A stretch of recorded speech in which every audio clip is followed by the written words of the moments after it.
जाती है। सॉइल को भी न्यूट्रिएंट्स चाहिए होता है, जैसे नाइट्रोजन है, कार्बन है, ये सब उसकी उपज चाहिए होती है, क्योंकि प्लांट जो होता है वो सॉइल से ही तो अपना ऊर्जा प्रदान करता है ना। उसको सॉइल मिट्टी में तो उगता है, फिर जो वहाँ पे वो मतलब डिकम्पोज कर देगा, सॉइल में उसकी ह्यूमस बढ़ जाएगी, उसके आसपास में ग्रासेस वगैरह हो जाएगी, है ना, तो फिर से वो साइकिल चलने लगेगी, है कि नहीं। मतलब सॉइल में दफन हो गया, सॉइल में मिला दिए सारे न्यूट्रिएंट्स को, डिकम्पोजर ने क्या किया, वो जो डेड एंड डिकेइंग बॉडी थी उसको, उसमें सारे न्यूट्रिएंट्स को सॉइल में मिला दिया। अब वो क्या होगा, अब सॉइल में उस जगह पे कहीं पे भी प्लांट्स फिर से उगने लगेंगे, तो क्या होगा, फिर से वो साइकिल चलेगी ना, फिर से प्लांट, फिर से प्लांट, ये साइकिल, यानी इसको क्या कहेंगे, फूड चेन, ये चेन बन गई है। यही चीज हम बताना चाह रहे हैं, फूड चेन बन गई है। तो वो साइकिल जब डिकम्पोजर आपके न्यूट्रिएंट्स को सॉइल में मिला देंगे, फिर उसके आसपास के सॉइल में फिर से प्लांट उगेगा, फिर से ग्रास उगेगी, है ना, फिर से वो ये साइकिल फिर से चलेगी। इसी को कह रहे हैं फूड चेन। अब आई समझ में बात, फूड चेन क्या होता है। किसी ऐसे बच्चे को जिसको अभी भी नहीं आया फूड चेन क्या होता है, अब बता लोगे? हाँ बताओ, फिर से बता दें। देखो बेटा, अब एक पहले क्या है, प्रोड्यूसर है।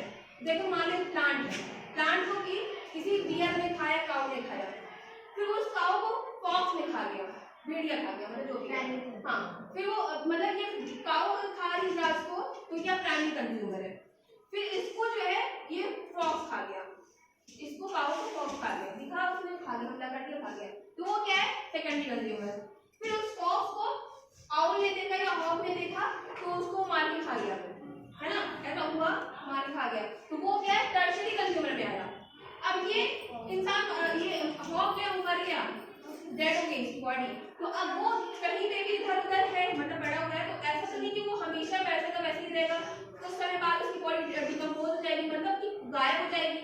आपको सिर्फ स्केलेटन दिखेगा या स्केलेटन भी नहीं दिखेगा, है ना, तो वो क्या, उसको किसने खा लिया, डिकम्पोजर यानी सैप्रोटॉप्स थे, उन्होंने उसकी बॉडी को पूरा नोच नोच के खा गए, पूरा मिला दिया मिट्टी में, मतलब धीरे धीरे धीरे करके उसकी बॉडी को डिकम्पोज कर दिया, यानी कि गला दिया, हटा दिया, उसके ऊपर जो मांस थे, उसके स्केलेटन थे, उस सबको खा लिया, और बाकी के जो न्यूट्रिएंट्स थे उसको मिट्टी में मिला दिया। तो इससे मिट्टी की उपज बढ़ती है, उपज यानी कि ह्यूमस बढ़ती है। बढ़ने से क्या है कि प्लांट्स को भी तो न्यूट्रिएंट्स चाहिए होता है ना, प्लांट्स अब आप आगे बढ़ोगे कि प्लांट्स को भी सॉइल से ही न्यूट्रिएंट्स मिलता है, यानी नाइट्रोजन है, कार्बन है, ये सब सॉइल से ही मिलता है, तो क्योंकि प्लांट क्या सॉइल में तो उगता है ना, मिट्टी में तो उगता है, तो फिर से वो प्लांट बनेगा, फिर से वही साइकिल चलेगी। आया, तो ये क्या चेन बन गई, क्या बन गई, चेन बन गई। अब हमें कोई भी ऐसा बच्चा बताया जो जैसे हमने बताया, हाँ बताओ।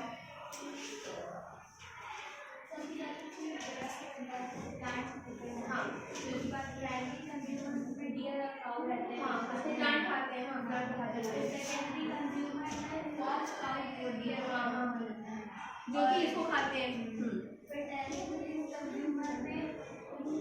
हॉक या आउल है, जो सेकेंडरी कंज्यूमर खाते हैं, और जो टर्शियरी कंज्यूमर डेड हो जाते हैं, खत्म हो जाते हैं, फिर वो डिकम्पोजर आ जाते हैं, यानी कि सॉइल में फिर से उनको मिला न्यूट्रिएंट्स मिला देते हैं, फिर से क्या होगा, वहाँ पर ग्रासेस होगी, प्लांट होंगे, तो फिर से वो साइकिल चलेगी। ये होता है फूड चेन।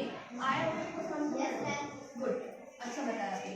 आप सब समझ में आया ना, कहीं डाउट रह गया नहीं ना, पक्का? आगे बढ़े, चलो। आप कहाँ से पढ़ रहे थे, सब ऑर्गेनिज्म, टर्शियरी कंज्यूमर में सब ऑर्गेनिज्म से पढ़ रहे थे, पढ़िए।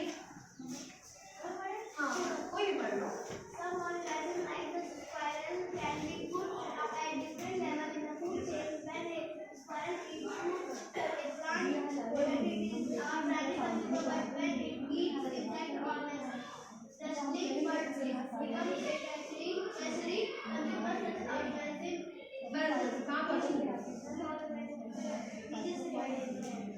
देखो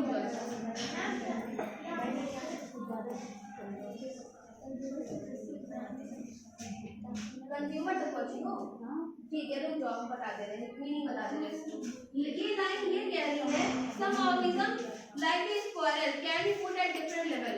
जरूरी नहीं है बेटा, ये मतलब जरूरी नहीं है बेटा कि इन ईयर को यही रखा जाए, बॉक्स को ये सेकेंडरी में ही रखे, हो सकता है कि इसमें से कुछ होता है प्लांट में से क्लियर भालू, क्योंकि भालू के नाम पे दिख बताया ना उन्होंने, some organism like squirrel can be put at different level in the food chain, मतलब कि जैसे कि स्क्वायरल है, जरूरी नहीं कि एक ऑर्गेनिज्म को एक ही लेवल पे रखा जाए। जब स्क्वायरल प्लांट खाता है तो हम उसको यहाँ पे रख सकते हैं प्राइमरी कंज्यूमर में, लेकिन कभी कभी स्क्वायरल क्या होता है वो इंसेक्ट वगैरह भी खा लिया तो उसको हम यहाँ रख देंगे सेकेंडरी कंज्यूमर में। कहने का मतलब ये है कि जैसे जैसे वो ऑर्गेनिज्म, जरूरी नहीं कि एक ही लेवल पे एक ही ऑर्गेनिज्म हो, उसको डिफरेंट वे भी रख सकते हैं, है ना। अभी एक एग्जांपल और देखें, जैसे कि हम ह्यूमन हैं तो हम लोग वेज और नॉन वेज दोनों खाते हैं। कोई कोई होता है डायरेक्टली पत्ता खा लिया, तो पत्ती करते कि नहीं करते, वेजिटेबल डायरेक्टली खा लिया। तो वैसे तो हम लोग हैं टर्शियरी में, मतलब टॉप कार्निवोर्स है, लेकिन अगर हम लोग डायरेक्ट प्लांट का सेवन करें तो हम लोग को उठा के यहाँ पे तो रखा जा सकता है।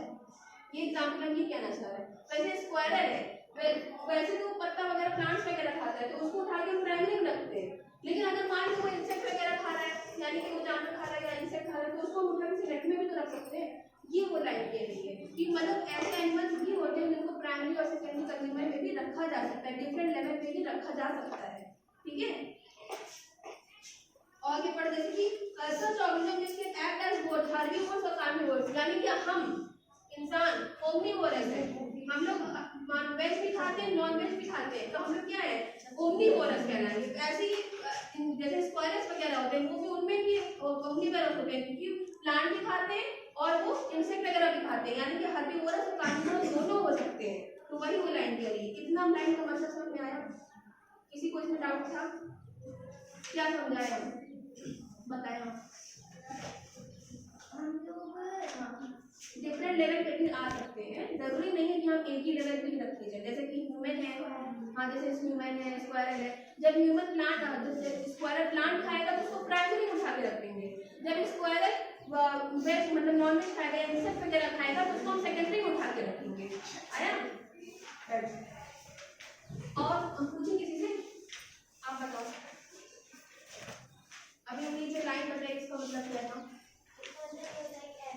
जैसे ह्यूमन का एग्जाम्पल लेके बता दो, इंसान होगा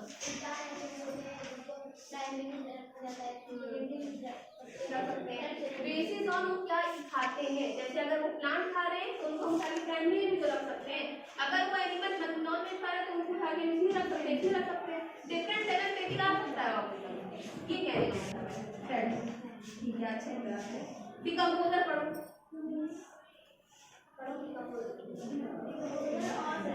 सेप्रोट्रॉप, एक बात नहीं, डिकम्पोजर और सेप्रोट्रॉप मतलब क्या होता है, वो इसको लिख देना, कहीं इसको याद कर लेना, आगे हमेशा आता है हर जगह। सेप्रोट्रॉप हमको तुमको बताया, जैसे तुमको पता है बाकी बच्चों को बता दें। सेप्रोट्रॉप्स वो होते हैं जो डेड और डिकेइंग एनिमल से अपना भोजन प्राप्त करते हैं, यही डिकम्पोजर, यही सेप्रोट्रॉप। ये जब खत्म हो जाएगा, मर जाएगा, तो यानी कि उसके लिए क्या निर्जीव हो गया, खत्म हो गया, डेड हो गया, अब इससे ये भोजन प्राप्त कर रहा है, तो इसको हम क्या कहेंगे, डिकम्पोजर या सेप्रोट्रॉप्स। ऐसे एनिमल जो डेड एंड डिकेइंग एनिमल से अपना भोजन प्राप्त करते हैं उनको हम लोग कहते हैं क्या, सेप्रोट्रॉप्स या फिर डिकम्पोजर। जैसे ऑटोट्रॉप्स होता है, जैसे हेटेरोट्रॉप्स होता है, वैसे सेप्रोट्रॉप्स होता है। ऑटोट्रॉप्स मतलब जो अपना खाना खुद बनाता है, हेटेरोट्रॉप्स जो दूसरे पे निर्भर करता है, और सेप्रोट्रॉप्स मतलब जो डेड एंड डिकेइंग एनिमल से अपना भोजन प्राप्त करता है। ठीक है, आया समझ में? पढ़ो आगे। Derive from dead and decaying plants and animals, they break down organic matter into humans. Humus is rich in nutrients and can be easily assimilated by green plants. There are the more than 1 lakh decomposers of different types of examples are बस यही चीज तो हमने बताई थी अभी, यही चीज तो हमने आपको बताया कि डिकम्पोजर्स वो होते क्या करेंगे, डेड और डिकेइंग एनिमल्स को खाएंगे और उसके जो न्यूट्रिएंट्स होंगे उसको सॉइल में मिला देंगे, इससे सॉइल की उपज बढ़ती है, यानी ह्यूमस बढ़ता है, जो कि प्लांट के उगने में फायदा करता है। यही चीज तो हमने लिखा था, यही चीज तो लिखा है, देखो humus is rich in nutrients and can be easily assimilated by green plants. उसको ग्रीन प्लांट आसानी से एब्जॉर्ब कर लेगा, उसको जरूरत होती है, ग्रीन प्लांट को न्यूट्रिएंट की जरूरत होती है, मतलब अगर वो उग रहा है तो उसको सॉइल की जो रूट्स होती है, रूट्स को जरूरत होती है प्लांट को न्यूट्रिएंट पहुंचाने में, तभी तो अपना भोजन बनाएगा। फोटोसिंथेसिस की प्रक्रिया में भी खाली मतलब कार्बन डाइऑक्साइड सब इन्वॉल्व होता है, लेकिन इसके अलावा भी तो इसके न्यूट्रिएंट्स की आवश्यकताएं होती है ना, तो वही चीज ये कह रहा है कि डिकम्पोजर क्या करते हैं, डेड और डिकेइंग प्लांट्स को खाते हैं। तो प्लांट भी अगर सड़ गया है तो उसको भी वो खा जाएंगे, डिकम्पोज कर देंगे। एनिमल भी अगर डिकम्पोज उसको भी कर देंगे, और उसकी जो न्यूट्रिएंट्स ऑर्गेनिक मैटर्स होते हैं उसको सॉइल में मिला देते हैं, जिसको हम लोग ह्यूमस कहते हैं। ह्यूमस क्या है, जो न्यूट्रिएंट्स में रिच होता है और जो प्लांट को आवश्यकता पड़ती है। बैक्टीरिया, फंगी और माउल्ट, ये अंडरलाइन कर लेना, ये सब डिकम्पोजर्स के अंदर आते हैं। पेंसिल से कहाँ पेंसिल, हम इसके पेंसिल से कहते हैं कि वो काफी खराब ना हो, अच्छी लगे, बाद में आप मिटाना चाहो तो मिटा भी सकते हो। आ रहा समझ में, पढ़ा रहे तो किया। डिकम्पोजर कौन कौन होते हैं, बैक्टीरिया, फंगी और माउल्ट होते हैं। इसको पेंसिल से करता रहेगा, ठीक है। आगे पढ़ो। Besides providing food for each other, plants and animals together balance the oxygen and carbon dioxide compounded in the atmosphere. Every organism of the forest is dependent on the other and they together form a Besides providing food for each other, एक दूसरे को क्या भोजन ही तो दे रहे हैं, ये इसको खा रहा है, ये इसको खा रहा है, तो हमारे लिए तो क्या भोजन ही तो हो। प्रोड्यूसर को मतलब प्राइमरी कंज्यूमर खा रहा है तो हमारे लिए क्या है, प्रोड्यूसर हमारे लिए खाना है। इसको जो ये प्राइमरी कंज्यूमर को खा रहे हैं तो हमारे लिए वो क्या खाना है। हम लोग जीवित रहने के लिए जो भोजन प्राप्त करते हैं, हमें जीवित रहने की क्या आवश्यकता होती है, हवा चाहिए और क्या नाम है, भोजन चाहिए, पानी चाहिए। तो इंसान को भी, जानवर को भी जीवित रहने के लिए क्या चाहिए, ये सब तो एक दूसरे से कनेक्टेड है ना, क्या उनको फूड प्रदान कर रहा है। इसके अलावा भी क्या कह रहा है, इसके अलावा वो ऑक्सीजन और कार्बन डाइऑक्साइड का कंटेंट एटमॉस्फेयर में मेंटेन करके चलते हैं। यानी कि क्या मतलब कि ये जो इससे क्या होता है कि प्लांट्स वगैरह जब मतलब डिकम्पोज हो जाएगा तो प्लांट्स नए बनेंगे, तो फिर से वो क्या होगा, ज्यादा ऑक्सीजन डिप्लीट करेगा ना। प्लांट्स क्या देता है, ऑक्सीजन देता है कि नहीं देता है। तो वही वो कह रहा है कि जब ये पूरा ये चीज बनती है, नए प्लांट्स बनते हैं, तो फिर नए प्लांट्स हमें क्या मिलता है, फिर ऑक्सीजन मिलता है। तो वो ऑक्सीजन को और कार्बन डाइऑक्साइड की एक मेंटेनेंस को हेल्प करता है। अगर ज्यादा से ज्यादा एनिमल्स होते जाए, मान लो हम लोग ना खाएं एनिमल्स को, दूसरे एनिमल्स को, तो ये बढ़ती चली जाएगी आबादी, कितनी ज्यादा पॉपुलेशन हो जाएगी। तो इसलिए ये फूड चेन होना जरूरी है। अगर एक एनिमल दूसरे एनिमल को नहीं खाएगा तो उसकी तादाद कितनी ज्यादा बढ़ जाएगी, है ना। तो जनसंख्या उसकी बढ़ती चली जाएगी और फिर सभी को सभी चाहिए ऑक्सीजन, है ना, सभी निकाल रहे कार्बन डाइऑक्साइड, तो ये मेंटेन नहीं हो पाएगा। तो ये इसको बनाने के लिए, इसको बैलेंस करने के लिए फूड चेन बना रखा है कुदरत ने, कि ऐसा होता है कि एक एनिमल दूसरे एनिमल को खा जाता है, ताकि ये साइकिल बनती रहे, ताकि ये मेंटेन कार्बन डाइऑक्साइड और ऑक्सीजन का एटमॉस्फेयर में लेवल मेंटेन रहे। आया समझे। फिर कह रहा है every organism of the forest dependent on each other as they together form a food chain. क्योंकि एक एनिमल दूसरे एनिमल से बंधा हुआ है, उसको अगर शेर डियर को नहीं खाएगा तो जीवित कैसे रहेगा, है ना। तो इसलिए कि एक एनिमल दूसरे एनिमल पर निर्भर करता है, यही कहने का मतलब है। तो क्या, क्योंकि उसको एक फूड चेन बनाना है ना। All the food chain are linked to form a complicated mesh called a food web. अब ये तो एक पर्टिकुलर प्लेस हमने बताया, इसी तरह कई सारी फूड चेन होती है। जो ये आपका ये जो बना हुआ है ना, ये फूड वेब का एग्जाम्पल, मेरा डायग्राम है वो फूड वेब का एग्जाम्पल है। इसी तरह पूरा जाल, वेब मतलब होता है जाल, मतलब कई सारे फूड चेन को मिला के हम फूड वेब भी बोल सकते हैं। ये तो एक लेवल पे बताया आपने। तो इसी तरह कई सारी फूड चेन होती है, सबको एक साथ मिला के तो फूड वेब बनेगा, इसको कहते हैं। अच्छा पढ़ो आगे। फिर remove, if we remove the producer from the food chain and the unorganized body will die and consequently मतलब होता परिणाम स्वरूप आगे there will be no food for carnivore and result they too will kill मतलब होता है विलुप्त हो जाना, समाप्त हो जाना।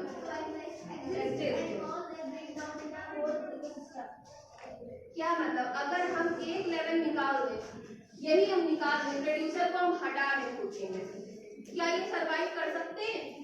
नहीं कर सकते। हमें डायरेक्टली इनडायरेक्टली अपना भोजन कहाँ से मिल रहा है, किससे मिल रहा है? वही वो कह रहा है कि अगर हम फूड चेन में से एक बेसिक लेवल को निकाल दें, घर बनाते हो, घर में जो नींव होती है, नींव डालते हो, मतलब पत्थरों की जो पहले नींव बनती है, अगर हम नींव ही ना डालें तो क्या मकान बन सकता है? नहीं। वही प्रोड्यूसर हमारी नींव है। अगर प्लांट ही हटा दिया जाए हर जगह से तो क्या ये फूड चेन बन पाएगी? कोई सर्वाइव ही नहीं कर सकता। एक नींव हटा देने से पूरी फूड चेन गिर जाएगी। हम लोग नहीं सर्वाइव कर सकते बिना प्लांट के। वही वो कह रहा है कि रोक देना, रोकना या रोक देना। एग्जिस्ट मतलब होता है कि रहना, एग्जिस्ट मतलब रहना होता है, ईज मतलब होता है रोक देना। यही वो कह रहा है कि if we remove the producer, अगर हम फूड चेन में से प्रोड्यूसर को निकाल दें तो हर्बीवोरस विल डाई, यानी कि हर्बीवोरस कौन? ये लोग मर जाएंगे, सर्वाइव नहीं कर सकते। जब ये खत्म हो जाएंगे तो इनको भोजन नहीं मिलेगा, इनको नहीं मिलेगा, तो ये पूरी फूड चेन ही क्रैक हो जाएगी। यही वो टाइम कह रही थी। ये कॉन्सिक्वेंटली मतलब होता है परिणाम स्वरूप, मतलब क्या परिणाम स्वरूप? ये पूरी फूड चेन क्रैक हो जाएगी, कार्निवोरस को भी भोजन नहीं मिलेगा। उसका टाइम बढ़ करता है, 25 मिनट के नहीं कर सकते। खैर ये इतना जो पढ़ा है इतना तो समझ में आया।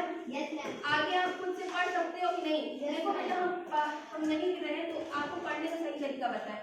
पढ़ते हो तो एक रीडिंग किया करो चैप्टर की, एक जैसे वर्ड अभी हमने बताया इसका मतलब ये होता है, इसका मतलब डिक्शनरी उठाओ, आपके सबके पास मोबाइल है, मोबाइल में गूगल ट्रांसलेशन डाउनलोड कर लो, एक वर्ड की मीनिंग ढूंढा करो।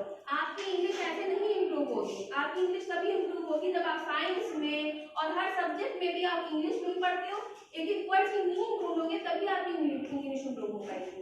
इंग्लिश मीडियम में पढ़ने का मतलब क्या है कि आप ये सब पढ़ रहे हो तो एक वर्ड की मीनिंग जानते चलो ना, तभी आपकी वोकैबुलरी अच्छी होगी।